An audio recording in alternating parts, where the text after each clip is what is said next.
So, Teddy Bridgewater, son of Rose Murphy and Teddy Sr., went to Miami Northwestern High. They actually later renamed that football field in his honor. Must have been a pretty special guy, huh? Had a pretty damn good career at the Miami Northwestern High School level. Was a huge standout there. Such a good standout that he was eligible to go to a couple different teams. He ended up choosing the Louisville Cardinals. And his 3 years there, he ended up with almost 10,000 total yards. He was 781 of 1,142. And in all that time, he kept a percentage of a 68.4 passing, which is pretty damn good. 72 touchdowns, only 24 interceptions in those 3 years. Sacked 83 times, right? Still kept a 157.2 rating overall. His rushing, 226 times for 170 yards. He didn't average much per rush. He did get 6 touchdowns. That's pretty much where he rushed. It was, to try and get the touchdowns. He did have a long of 26, though. His very first year. He was chosen to possibly go first in the 2014 draft. This is the same draft that had same draft class that Jadeveon Clowney and Johnny Manziel were part of. Giving up his last year in college, Teddy decided to go into the draft where he was picked 32 overall by the Minnesota Vikings. He was put behind quarterback Matt Castle, but was ahead of Christian Ponder. Castle ends up injuring himself. Bridgewater showed up, took over. He ended up finishing the game with 150 passing yards. He made his first start in 14 against the Falcons, won the game.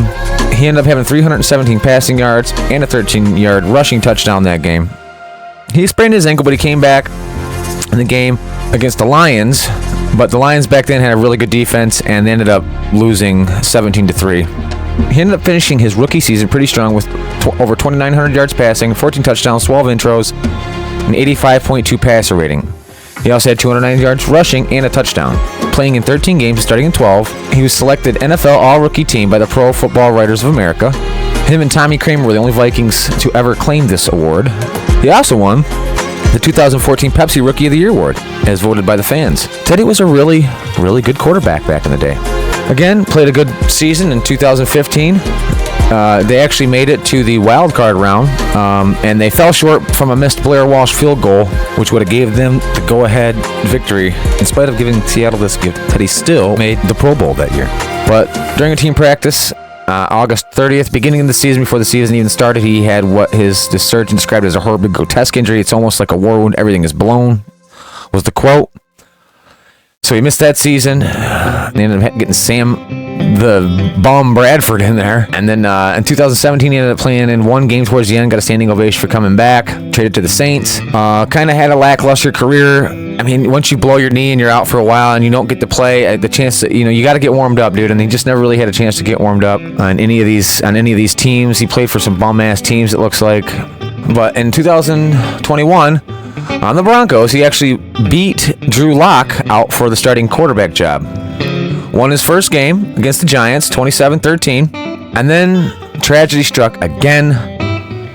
As game 3, after starting 2-0, Teddy goes down with a concussion that put him out for the rest of the entire season. So, signed a contract with the Dolphins worth up to $10 million, depending on, how his season went. He started in lieu of Tua after Tua got a concussion. He was 12-19, 161, a touchdown interception, not the best return, and then got a broken finger. It's like the guy just couldn't stay out of the injury list. So, in 2023, he signed with the Lions, a move which reunited him with Dan Campbell, the assistant head coach, during his time with the Saints. And I'm telling you, during this time, him and Dan got close. So Teddy retired to go back and take his high school to a state championship and win. So now that we know a little bit about Teddy, a little bit about his history, now that he's back with the Lions, and Dan Campbell and Aaron Glenn, he's had a chance to do an interview. We're going to cover that interview because it really shows you what this Lions team is made of. Looking through at the Teddy Bridgewater situation, it gives you an ultra insight into what's going on in this locker room, why 13-2 isn't such a big surprise here, and why everyone better be ready to face these Lions in the playoffs. Let's listen to Teddy. A little bit. Hey, my coach is in the NFL, but I'm excited, man, that I was able to help them accomplish what we accomplished this year, and I'm happy to be back here in Detroit in this locker room with a great group of guys. Right here, Teddy's about to get asked probably the most important question in this whole interview. And what I want you to listen to is the content of his answer, because what you're going to realize is this is the essence of this football team's culture. The way men handle each other in these situations says it all. What Teddy did for these boys, we need to start doing more as men, as fathers, uncles, grandpas, just friends, community members, because it's important. So go ahead and take a listen, and you'll see exactly what these Lions are made of. How'd you turn the program around back there? Just with coaching, and surrounding them with more coaches than they had previously. The year before, they probably had about 8 coaches. This year, we probably have about 22 coaches. So, when you can get them mentored and, place different men in their lives who walk different paths, it was very beneficial. I know you wanted a coach to impact their lives. Did it inspire anything in you to want to coach NFL? No, okay. I love my sleep. In NFL, these coaches be here 4 in the morning, leaving 1 in the morning. Nah. It's not for you. What kind of perspective did that give you coming back here now and playing again? I mean, I haven't really put it into perspective yet. It happened so fast. I was just celebrating Christmas and on a flight the next morning, so still taking it all in. We know you're still chasing the ring, but what would it mean to bring home a championship with Dan and Aaron, especially with those guys that wanted to bring you here, and how much you mean to them and they mean to you? I think a lot of people don't understand the relationship that Dan and I have and AG and I have. It goes back to our New Orleans days, and it goes beyond football. I watched those two, the way Dan prepared the tight end room when we were in New Orleans, the way AG was with defensive backs. And I watched the way those guys grew in their system from the tight ends to the defensive backs. Talk about Marcus Williams, who's in Baltimore, Von Bell, Marshawn Lattimore, and those guys.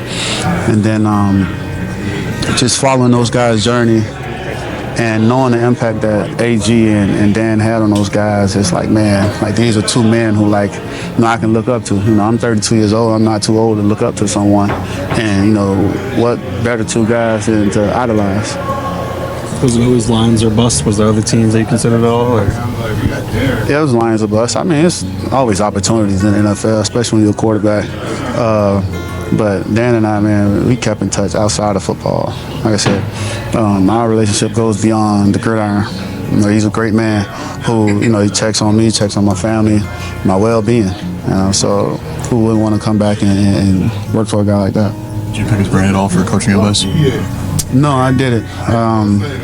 Because I knew the high school level was a little easier than this level. And I knew that he was focused on finishing business from last year, so didn't need to really reach out about much for coaching help. What were those conversations like, though? Just keeping in touch, kind of waiting on an opportunity to say, hey, if there's a chance this works out, can I come back? What were those conversations like? I'd rather not discuss. Like I said, we had conversations, and I'm here now. You had your own stuff going on back home, but how closely did you follow the Lions the last 15, 16 weeks before it came back? I mean, my guys are still on this team. J-Mo, Hard Time, Jerm, Enzo. So I follow every week. I talk with Hard Time. Hard Time and I, we were working out before he got signed back. And he kept following the Lions as well. And I was like, hey, let's keep up. When we worked out together, we repped the Lions system. The routes we ran on air, it was the Lions system, just to keep him sharp and really to help me as well. Do you rest to shake off when you get out in practice, or are you pretty sharp from everything you've been doing the last 2 weeks? I asked the defense that. What was the reaction like when you first walked back in the doors? All smiles, man. I enjoyed that part of it, seeing the familiar faces, the smiles on their faces. I couldn't do nothing but smile as well. Spent time coaching high school kids. Now, do you have any aspirations for maybe college or beyond coaching? No, none. College, gotta have deep pockets. NFL, you can't love sleep, so I'd rather stick with the high school level. What's it like watching Jamo have the year that he's had so far from afar? Oh, I love it, man. I've been texting him throughout the year, just sending him little reminders and things like that. And to see him have the year that he's having, it's a testament to him, his hard work, trusting his coaching with L. And everyone saw the clip when L was getting on him, and everyone saw the clip when L was praising him and loving him. So I love that for Jamo, man. His growth in this league has been tremendous, and he's only going to continue to grow. What's that like when guys retire? They talk about how much they just miss being around the locker room, hanging around the guys. How great has it been to just be around your teammates again? It's been great. Some new personalities, but it's been great being back around the guys. I'll tell you one thing, a high school locker room is funny as hell too, though, man. Like, those kids, man, 16, 15, 17-year-olds are crazy, learning new dance moves and telling new jokes and learning new slang words and slurs. It's crazy, but no, being back here, man, is great. Like I said, some new faces, but a ton of personality in this locker room, and it's the reason this team is having the success they have, because they're so close-knit. You see guys sitting at the table still playing cards, guys are gathered around in a locker room, different huddles, lockers, guys in the calf eating together, and I just love to see that. What satisfaction did you get out of coaching and mentoring young men that are trying to one day possibly get to where you're at right now? Just seeing the glow in their eyes, it was like food for my soul, knowing that I was able to be a stepping stool, and I'm able to be a stepping stool, in their journey. And I always talk about winning a game of football, but also trying to prepare them to win for life, because in the area that I coach at my high school, in that area, in the Liberty City area, not many successful people, make it out. And if you are, you have a little bit of luck, or you had a strong foundation. So I just try to provide them with the right foundation to have them ready for once they graduate from Northwestern. You feel they were hanging on to those words? Oh yeah, definitely. And I think it helps that I was freshly removed from the NFL, so it's like everything I said was gold to them. And then I came back to work, and it's like, oh yeah, if Coach could do it, man, I know I can do it. I think I shoved two reasons here. Now I'm here to help this team right now, man. Whatever's in store for this team, man, I'm all for it. It's moving in the right direction. You've been following all year. You guys been in the locker room more than me this year, so you know what's in store for this team. But like I said, it's a great group of men. It starts at the top, though. When you have great leadership, it trickles down into the locker room and spreads around the building. That's the reason this team's sitting the way it is right now. So if you like the video, please hit the button and subscribe if you like these types of videos. And if you have anything to say, go ahead and shout it out in the comments. I read them, and I will definitely get back to you. But until next time, we'll see you later. Go Lions, one pride, and welcome back, Teddy Bridgewater.